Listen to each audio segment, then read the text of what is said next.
مثلهم كمثل الذي استوقد نارا فلما أضاءت ما حوله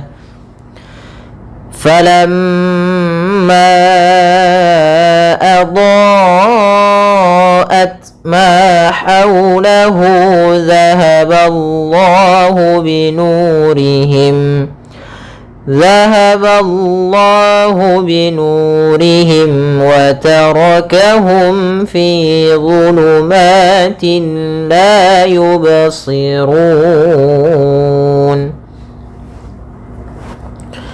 Pada bacaan mathaluhum, di sini ada huruf tha. As-tha makhrajnya yaitu dari ujung lidah kita, ujung lidah menempel dengan gigi seri atas. Sehingga ketika pelafalan tha, jangan sampai kita melafalkannya dengan masaluhum dengan huruf sin. Hati-hati, sering terjadi ya, yang kesalahan adalah mengganti huruf tha dengan huruf sin sehingga dibaca masaluhum. Tidak, tapi dia tha. Masaluhum, masaluhum. Kemudian di sini ada mim mati bertemu dengan huruf kaf, maka kita namakan dengan izhar syafawi. Izhar syafawi, yaitu suara mimnya harus jelas dan tidak boleh ditahan. Mathaluhum kamathali. Sama di sini tha jangan dibaca dengan sin. Jangan juga dibaca dengan shin. Misalnya kama syali, tidak, tapi kama tha, tha, thanil ladzi. Kemudian di sini pada lafal alladzi ada alif lam syamsiyah. Alif lam syamsiyah, yaitu alif lam yang ditulis tapi tidak dibaca alif lamnya sehingga langsung ke huruf lam yang ketiga, yaitu lam yang ditasydidkan. Maka di sini ada lam yang berharokat tasydid. Kamathalil ladzi istawqada nara.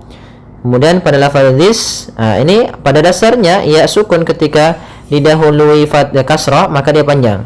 Akan tetapi di sini huruf ya-nya tidak dianggap ada karena dia setelahnya ada alif yang dia tidak berharokat kemudian bertemu dengan huruf sukun. Maka kaedahnya ketika ada huruf sukun maka yang dianggap adalah sukun yang terakhir, maka langsung ke huruf sin. Hati-hati juga di lafal huruf zal. Ini huruf zal ya, bukan zai. Hati-hati jangan membacanya dengan za. Misalnya kamathalil ladzis, maaf, kamathalil lazis dengan zai. Tapi dia kamathalil ladzis za, this. Sempurnakan sifat sinnya. Sin yang dimana dia punya sifat hamas, mengalirnya nafas kita. Kemudian dia juga sifat sofir, sofir yaitu ada desisannya seperti desisan burung. Kemudian istawqada nara. Kemudian pada lafal tau di sini ada bacaan lin. Bacaan lin yaitu suaranya adalah lembut pada lafal waw sukunnya. Istawqada, istau dengan dimonyongkan bibirnya. Istawqada naran fa. Kemudian pada lafal na ada fathah bertemu alif, maka dinamakan dengan mad tabi'i. Panjangnya berapa harokat? Mad tabi'i panjangnya 2 harokat. Kemudian naran fa, di sini ada fathatain bertemu dengan huruf fa, maka kita namakan dengan bacaan ikhfa, yaitu suaranya harus disamarkan, suara tanwinnya disamarkan kepada huruf fa. Maka makhraj huruf fa, makhrajnya adalah gigi atas, gigi seri atas bertemu dengan bibir bawah. Maka fa ada aliran nafas. Fa memiliki sifat yaitu hamas. Hamas artinya mengalirnya nafas. Maka naran fa langsung samar-samarkan ke huruf fa. Karena ifa itu membaca di antara idgham dengan izhar. Kalau idgham memasukkan, kalau izhar yaitu menjelaskan suara nunnya. Maka di sini disamarkan suara tanwinnya ke huruf fa langsung. Kemudian falamma. Kemudian pada lafal ma di sini ada bacaan gunnah. yaitu mim yang berharokat tasydid. Maka suaranya harus ditahan dulu gunnahnya. Falamma, baru dibaca ma-nya. Kemudian pada lafal ma ada bacaan mad jaiz munfasil, yaitu adanya huruf hamzah yang datang setelah huruf mad dan hamzah tersebut di lain kata. Maka mad jaiz munfasil bisa kita definisikan yaitu apabila adanya huruf hamzah yang datang setelah huruf mad dan hamzah tersebut berada di lain kata, maka dinamakan dengan mad jaiz munfasil. Untuk panjangnya adalah 4 harokat.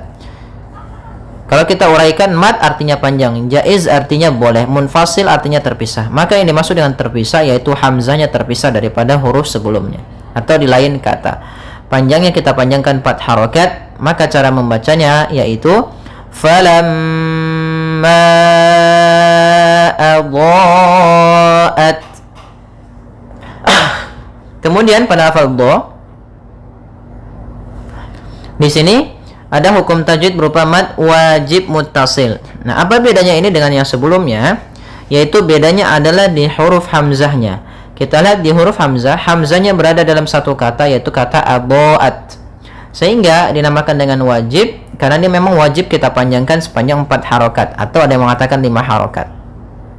Kedua-duanya kuat. Ya, muttasil artinya yaitu hamzahnya bersambung. Sehingga panjangnya kita panjangkan dulu cara membacanya yaitu adha'at. Panjangkan dulu dha-nya baru ke a. Kemudian pada lafal ta at di sini ta memiliki sifat hamas. Tapi jangan banyak-banyak, jangan ats tidak, tapi sedikit aja. Sedikit. Sambil mengeluarkan sifat aliran nafasnya. Karena dia sifatnya hamas. Kemudian ma ada mad tabi'i yaitu adanya fathah bertemu dengan alif, panjangnya 2 harokat. Haulahu, kemudian haula ha kecil bertemu dengan huruf waw sukun, maka di sini kita namakan dengan bacaan lin, bacaan yang lembut. Kemudian haulahu pada lafal hu ada mad silah qasirah yaitu panjang madnya dibaca dengan 2 harokat karena di sini silah artinya dengan mensilahkan, menyambungkan hak dhamirnya. Qasirah berarti pendek. Nah, mad silah qasirah terjadi ketika ada hanya dhamir bertemu dengan huruf waw kecil di sini, ditandai dengan waw kecil. Maka panjangnya 2 harokat. Kemudian zahaballahu binurihim. Pada lafaz zahaballah, zal ini bukan dibaca zahaba tapi za. Kemudian pada lafal Allah, lamnya tebal. Ini lafal lam tafkhim, yaitu ba-nya tipis, ballah ya. Zahaba baru ke Allah. Zahaballahu binurihim. Pada lafal Allah 2 harokat. Kemudian binurihim pada lafal nu yaitu ada bacaan mad tabi'i. Panjangnya 2 harokat yaitu ditandai dengan ada waw sukun didahului dengan huruf dhammah. Nurihim 2 harokat. Kemudian izhar syafawi pada huruf mim yaitu izhar syafawi. Jelas bacaannya. Syafawi artinya dia dari kata syafah yaitu bibir. Maka ketika ada mim mati bertemu dengan seluruh huruf hijaiyah seperti juga wa tarakahum fi, ini mim mati bertemu waw, ini mim mati bertemu fa, maka dinamakan dengan izhar syafawi. Panjangnya berapa harokat? Bagaimana cara membacanya? Yaitu suara mimnya harus jelas. Binurihim wa tarakahum fi, tidak boleh ditahan. Kemudian taro orangnya tebal. Kemudian pada lafal fi ada mad tabi'i, ada fat, ada kasrah bertemu ya, 2 harokat. Kemudian zulumatillah, dha tebal, dha makhrajnya sama seperti huruf dzal dan tha, tapi pangkal lidahnya dia terangkat dan pangkal lidahnya terangkat. Ya, pangkal lidahnya dia terangkat karena dia huruf isti'ala. Fi zulumatillah,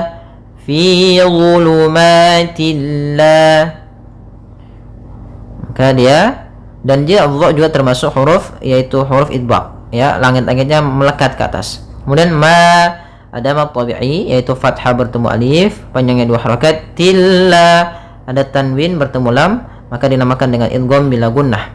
Maka kalau kita mendapati dalam bacaan Quran kita ada tanwin bertemu dengan huruf lam, maka dilangsungkan masuknya karena idgham. Idgham artinya memasukkan bila gunnah tanpa disertai dengan gunnah.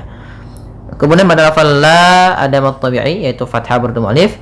Yubsirun, yubsirun. Pada lafal qalqalah di sini ba-nya tidak boleh ada tambahan hamzah ketika qalqalah, misal yubsirun, tidak. Tapi ya yubsirun. Kemudian tidak boleh sakta juga atau berhenti. Misalnya yubsirun, tidak, tapi langsung saja la yubsirun. Kemudian pada lafaz run ada bacaan mad arid disukun, yaitu mad yang terjadi ketika akhir bacaan kita disebabkan karena adanya sukun arid. Baik, semoga bermanfaat. Jazakumullahu khairan.